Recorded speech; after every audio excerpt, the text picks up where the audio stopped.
Om Swastiastu, Bapak dan teman-teman sekalian. Terima kasih telah memberikan kesempatan kepada kelompok kami untuk melakukan presentasi.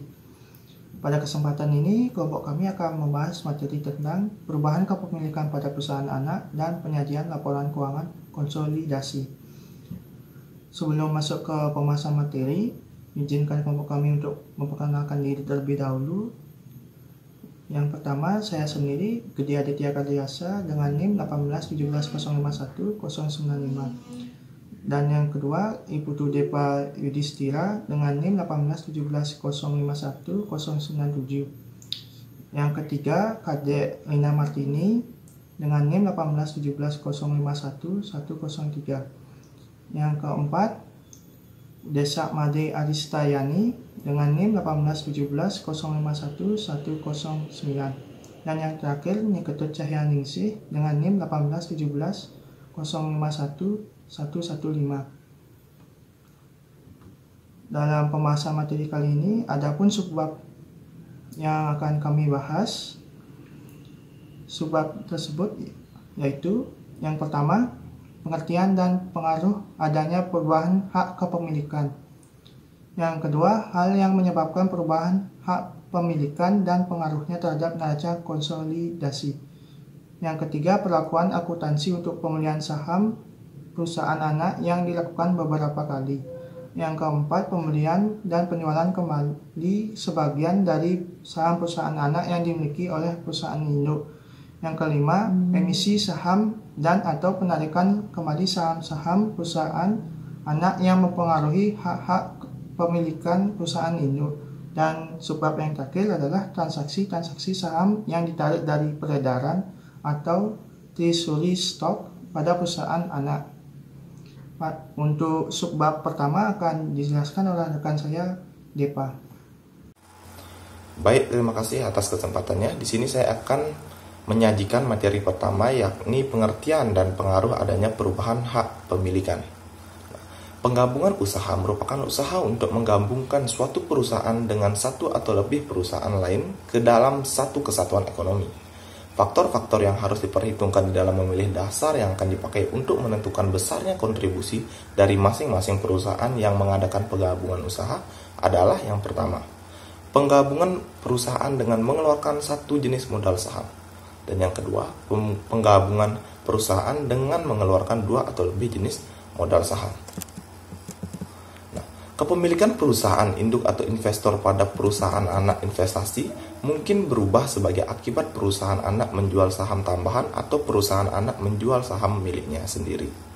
Pengaruh aktivitas-aktivitas tersebut pada perusahaan induk atau investor tergantung pada harga saat saham tambahan tersebut dijual atau saham diperoleh kembali dibeli, dan pada apakah perusahaan induk dilibatkan secara langsung dalam transaksi-transaksi dengan perusahaan anak.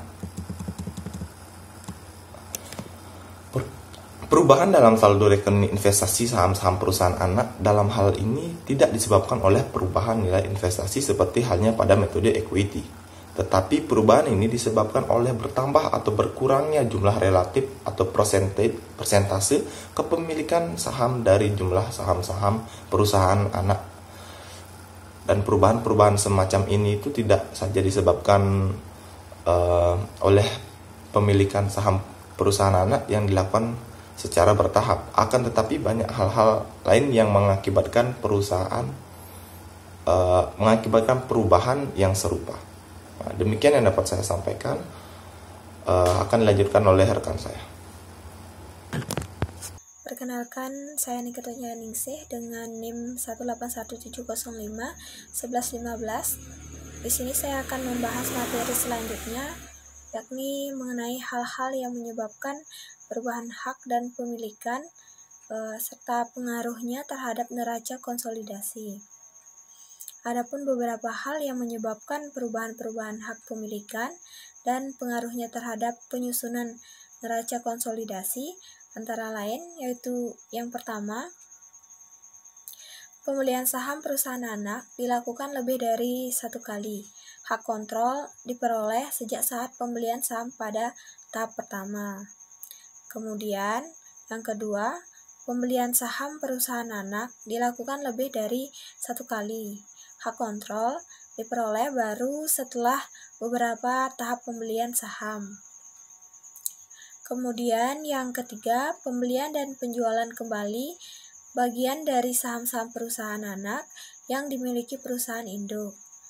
Lalu yang keempat, emisi saham dan atau penarikan kembali saham-saham perusahaan anak yang mempengaruhi hak-hak pemilikan perusahaan induk. Yang terakhir, yakni transaksi-transaksi saham yang ditarik dari peredaran pada perusahaan anak. Selanjutnya yakni mengenai perlakuan akuntansi untuk pembelian saham perusahaan anak yang dilakukan beberapa kali.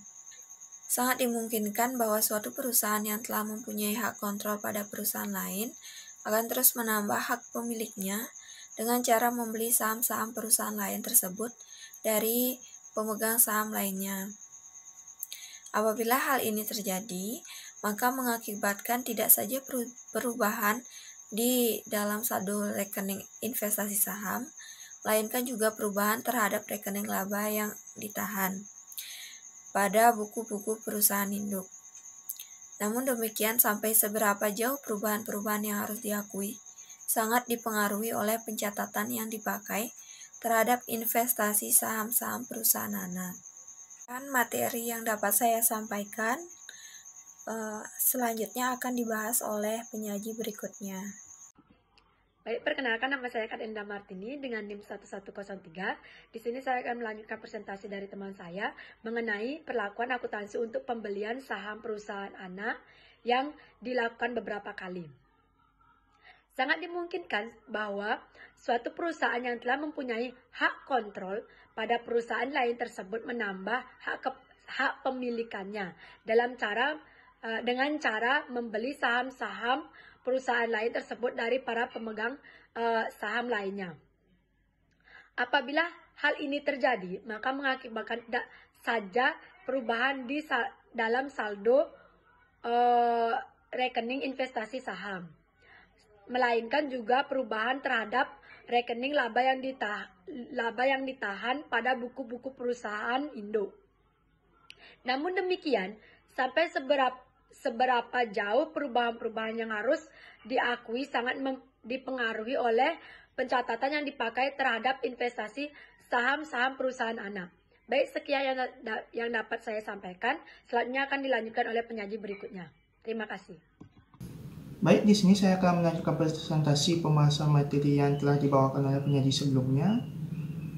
Di sini saya akan membahas materi tentang emisi saham dan atau penarikan kembali saham-saham perusahaan anak yang mempengaruhi hak-hak pemilikan perusahaan induk.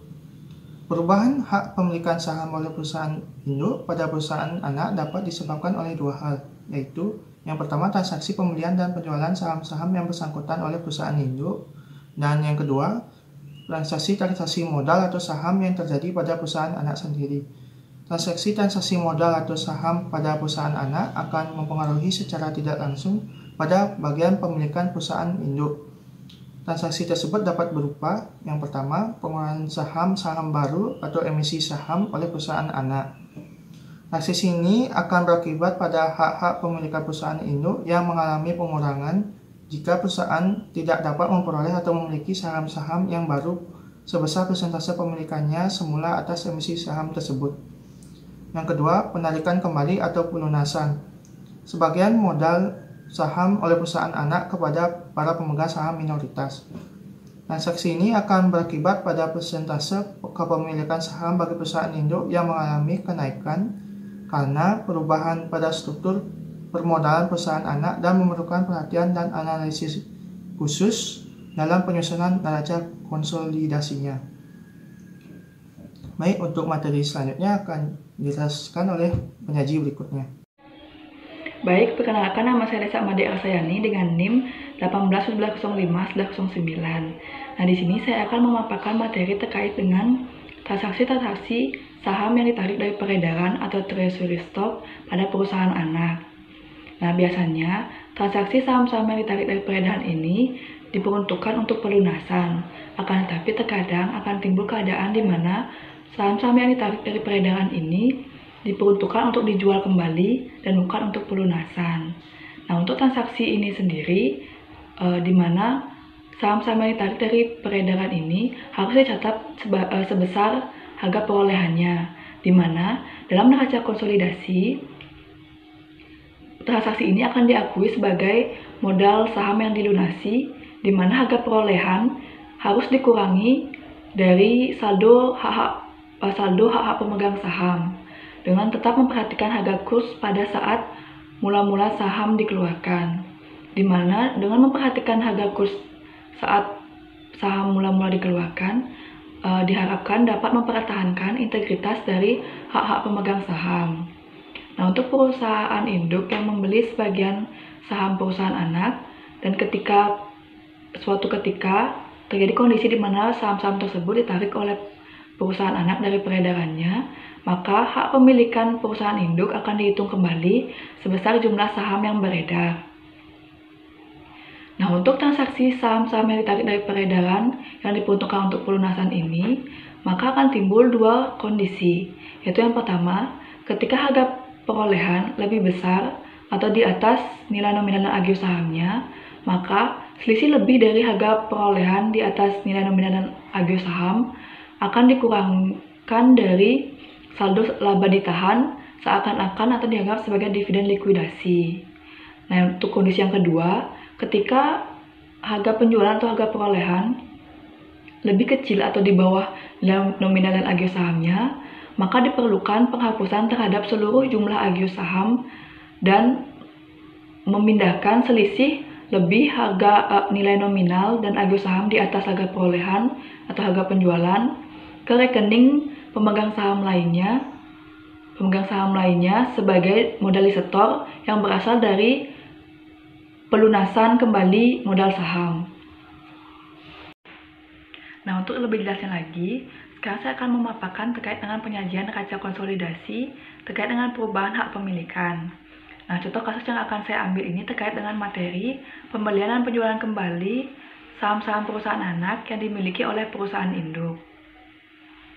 Nah, pada contoh kasus yang kami paparkan di paper, bahwa secara garis besar, pada tahun 2000, PT ABC membeli saham PT DEF, di mana pada tahun 2001, karena satu dan lain hal, saham tersebut dijual kembali.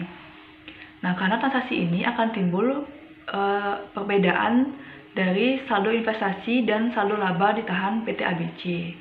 Nah, seperti yang dijelaskan oleh penyaji sebelumnya, perbedaan pencatatan akuntansi yang digunakan juga akan menimbulkan hasil yang berbeda pada besar saldo investasi dan saldo laba ditahan perusahaan induk. Nah, di mana berdasarkan pemaparan penyaji, berdasarkan metode pencatatan harga perolehan, maka harga pokok sahamnya sebesar harga perolehannya. Akan tetapi, pada metode equity, harga pokok sahamnya adalah sebesar nilai bukunya. Hal ini karena nilai buku pada metode pencatatan equity selalu berubah-ubah. Nah, untuk lebih jelasnya lagi, saya akan membandingkan antara hasil dari pencatatan berdasarkan metode harga perolehan dan metode equity pada saldo investasi PT ABC pada PT DEF dan saldo laba ditahan PT ABC. Nah, pada tahun 2001, kami telah menyusun daftar lajur sedemikian rupa sehingga tampak perbedaan pada sisi investasi dan saldo laba ditahannya. Nah, pada metode harga perolehan, saldo investasinya itu sebesar 24.500.000 dengan saldo laba ditahan sebesar 56.750.000. Di mana pada kasus ini timbul kenaikan saldo laba ditahan sebesar 3.500.000 yang diperhitungkan berdasarkan hak pemilikan pada terakhir, yaitu pada tanggal 31 Desember 2001. Di mana kenaikan saldo laba ditahan sebesar 10% ini telah direalisasikan sebagai saldo laba penjualan atas saham yang bersangkutan pada tanggal 1 Juli 2001. Nah, sedangkan pada metode equity terlihat bahwa saldo investasi PT ABC pada PT DEF itu sebesar 28.500.000 dengan saldo laba ditahan sebesar 60.250.000. Mungkin akan tampak perbedaan pada sisi saldo laba ditahan. Akan tetapi, Pada akhirnya, jumlah dari neraca konsolidasi baik dari segi aktiva maupun hutang dan modal akan sama, yaitu sebesar 125.500.000 baik dengan metode pencatatan harga perolehan maupun metode pencatatan equity. Akan tetapi, komponen-komponen penyusunan neraca konsolidasi ini yang akan berbeda, yaitu tampak pada segi saldo laba ditahan, yang dimana pada metode equity sebesar 60.250.000 dan saldo laba ditahan pada metode harga perolehan sebesar 56.750.000. Nah, sekian pemaparan materi yang dapat saya sampaikan. Saya kembalikan ke moderator. Baik, sekian pemaparan materi tentang perubahan kepemilikan pada perusahaan anak dan penyajian laporan keuangan konsolidasian dari kelompok kami. Apabila terdapat kesalahan dalam penyampaian materi tadi, kami mohon maaf dan kami ucapkan terima kasih atas perhatiannya.